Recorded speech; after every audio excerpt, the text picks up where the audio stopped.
India के वक्त news channel में आपका स्वागत है। एटी नाना पाटिल 2 बार खासदार लोकसभा के अध्यक्ष रह चुके हैं जलगांव जिले के। उसके बाद उमेश दादा पाटिल, उनका टिकट कट कर उमेश दादा पाटिल को दिया गया था, वो भी 5 साल वहाँ पे हुकूमत करे।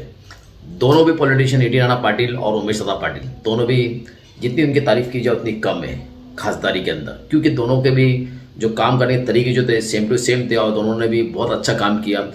10 खासदारों के अंदर पर इंडिया के अंदर 7 नंबर पर उमेश दादा पाटिल वहाँ पर हुए थे कामयाब करने के अंदर।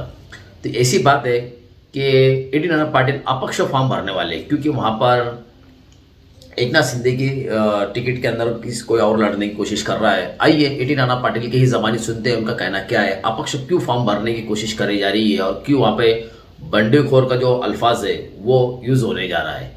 देखते एटी नाना पाटिल की जबानी। आइए चलते हैं। जय हिंद। बोलू नका, कोणी बोलू नका। बोलू नका। नानासाहेब काय सांगणार आम्हाला की भैया मेळावा ठरलेला हा, आपण इथे मेळावा घेतलेला आहे, काय सांगणार? हो, मेळावा होता आमचा। विधानसभा क्षेत्राचा आमचा मेळावा होता।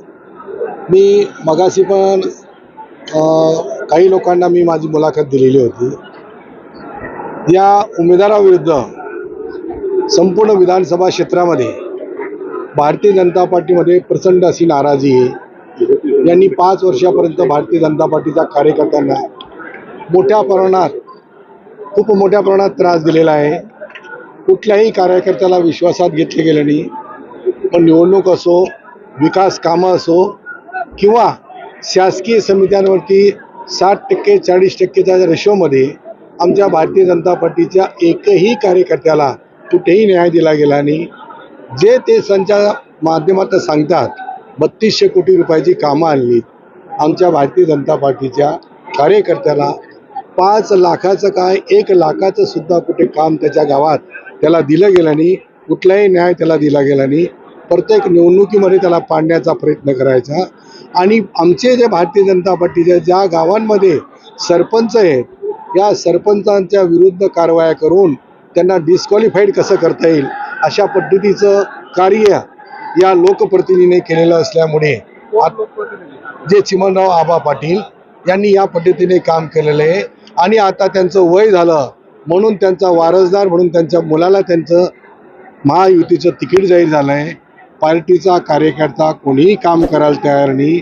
तुम्ही सर्वांनी बघितलं असेल, कार्यकर्त्यांनी सांगितलं नाना तुम्ही उभे राहा, कार्यकर्त्यांची मागणी आहे म्हणून मी या मतदारसंघामध्ये अपक्ष उमेदवारी करणार आहे, हे आज मी जाहीर केलेलं आहे।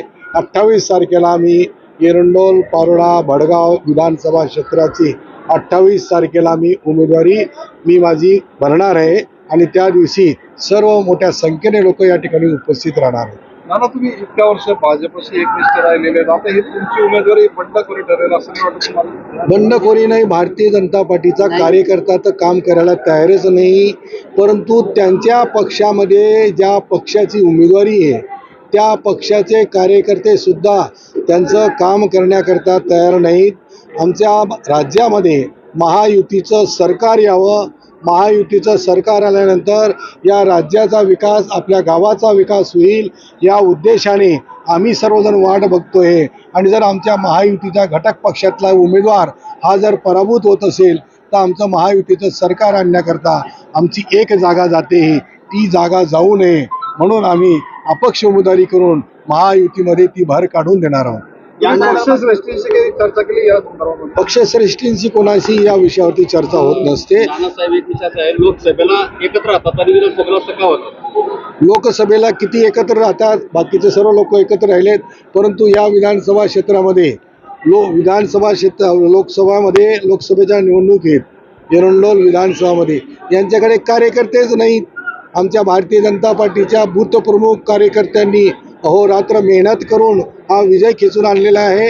आणि आमच्याच लोकांना ते सांगतात शिवसेनेमुळे आम्हाला हा लीड मिळालेला आहे। परंतु या मतदारसंघामध्ये भारतीय जनता पार्टीची प्रचंड अशी ताकद आहे। त्यांच्या पक्षापेक्षा बी आमची भारतीय जनता पार्टीची ताकद या मतदारसंघात जास्त आहे। नानासाहेब तुम्ही आता भाषणामध्ये म्हटलेलं आहे की एक सर्वे का आलेला आहे आणि त्या सर्वेमध्ये असं म्हटलेलं आहे की शिंदे गटाचं सर्वे हा फेल पडतोय आणि वर्चस्व भाजपाचं दिसतं आहे। नेमका सर्वे कोणता होता आणि हा कोणी केलेला आहे? त्यांच्याच पक्षातले नेते मंडळी सांगतात। नाना आणि सर्वे करत असताना कोणत्या कंपनीने केलं हे कधी उघड होत नसतं. परंतु जेव्हा आपल्या महायुतीच्या घटक पक्षाला जरी उमेदवारी गेली तरी सुद्धा घटक पक्षाचे भारतीय जनता पार्टीने संपूर्ण 288 जागेचा सर्वे केलेला आहे आणि शिंदे गटाचाही सर्वे केलेला आहे. ते सर्वे मायनस होता म्हणून त्यांना उमेदवारी देत नव्हते, परंतु शेवटी त्यांनी उमेदवारी जाहीर केली. अजूनही ही जागा निवडून येत नाही असं त्यांच्यामध्ये चाललेलं आहे. कदाचित 29 तारखेपर्यंत ही उमेदवारी त्यांच्या माध्यमातून ती बदलू पण शकते अशी त्यांची सिच्युएशन आहे, असे त्यांच्या आतल्या गटातल्या लोकांनी मला सांगितलेलं आहे. नानासाहेब, या ठिकाणी तुम्ही नाना, म्हटलं या की ठिकाणी जे अपक्ष आहे पक्षाच्या नेत्यांकडून तुम्हाला समजूत घालण्याचा प्रयत्न होऊ शकतो. गिरीश महाजनांनी आज सांगितलंय की पक्षामध्ये बंडखोरी आम्ही खपवून घेतली जाणार नाही, तर पक्षाचे आदेश आले तर तुम्ही थांबणार की थांबणार ना? नाही, मला काय म्हणायचं, बंडखोरी कोणाला म्हणतात? कार्यकर्ते आमचे भारतीय जनता पार्टीचेच काय, त्यांच्या पक्षातले कार्यकर्ते सुद्धा सांगतात तर आम्हाला ह्या उमेदवार चालणार नाही. जर कधी मी उभा राहिलो नाही तर महाविकास आघाडीचा उमेदवार या ठिकाणी निवडून येऊ शकतो, म्हणून तुम्ही उमेदवारी करा म्हणून हे मला 1 महिन्यापासून कार्यकर्त्यांनी सांगितले आहे. 1 महिन्यापासून मी या मतदारसंघाचा दौरा करतोय, परंतु सर्वांना मी विचारलं तुम्ही माझ्यासोबत राहणार असाल तर मी ही निवडणूक लढतो. मी स्वतः उमेदवारी जाहीर केली नाही, कारण की आमचा कार्यकर्ता काम करण्याकरता कोणीही उत्साहित नसल्यामुळे ही जागा निवडून येत नाही. बंडखोरी कोणाला म्हणतात? तो उमेदवार निवडून येणारा असेल आणि तरीसुद्धा आपल्या घटक पक्षाचे लोक जर कधी चुकीचं काम करून त्यांना पाडण्याचा प्रयत्न करत असतील, तो निवडूनच येत नाही, तर त्याच्याबरोबर बंडखोरी म्हणताच येणार नाही. नाना, इतर पक्षांकडून पण तुम्हाला ऑफर होती, नेमकी ते पक्ष कोणकोणते होते? आणि त्या नाही, संदर्भात तुम्ही- मला सर्वांना कल्पना आलेली आहे. माझ्यावरती 2दा माझं तिकीट नाकारलं. दोघं वेळेस मला सर्व पक्षाच्या लोकांनी मला गड घातला, परंतु मी पक्ष सोडला नाही. त्यांना कल्पना आहे, याला विचारलं, सर्वांनी मला विचारलं, पण मी भारतीय जनता पार्टी हा पक्ष कधी सोडणार नाही अशा स्वरूपाचं मी सर्वांना सांगितल्यामुळे इतर पक्षात जाण्याचा हा प्रश्नच येत नाही. नाना, नाना, आता या महाविकास उमेदवारीमुळे आघाडीकडून- भाजपकडून तुमच्यावर कारवाई पण होऊ शकते. नाना, त्या संदर्भात काय भूमिका राहील मग पुढे कारवाई झाली?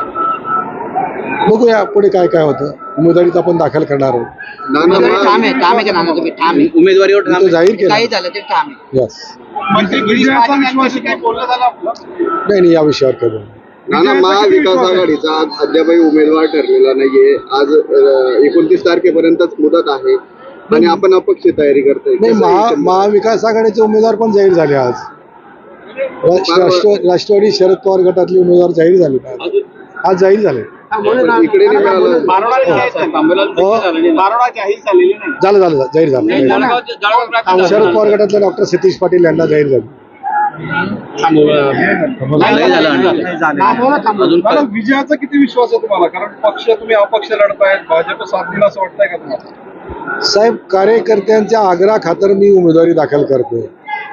कार्यकर्ता, जनता माझ्यासोबत आहे आणि जनता आणि कार्यकर्ता असेल तर विजयश्री खेचण्याकरता जनताच प्रयत्न करणार आहे. जनताने ही निवडणूक आपल्या स्वतःच्या उमेदवारासारखी ही निवडणूक लढवण्याचं ठरवलेलं आहे. नाना, कोणत्या मुद्द्या घेऊन आपण निवडणुकीला सामोरे जाणार? मी 10 वर्षे खासदार असताना मी केलेल्या कामाची माझी पावती आणि महाविकास आघाडीचं सरकार आल्यानंतर आपण त्याच पद्धतीने प्रत्येक कार्यकर्त्याला चांगल्या प्रकारचा न्याय दिला जाईल ही लोकांना स्वतः त्यांना खात्री आहे. 18 आणासारखा व्यक्ती जर आमचा लोकप्रतिनिधी असेल तर त्यांना कोणाला भविष्य विचारायला जाण्याची गरज नाही. नानासाहेब, याच्यामुळे महायुतीला तुम्हाला त्रास जाऊ शकतो का?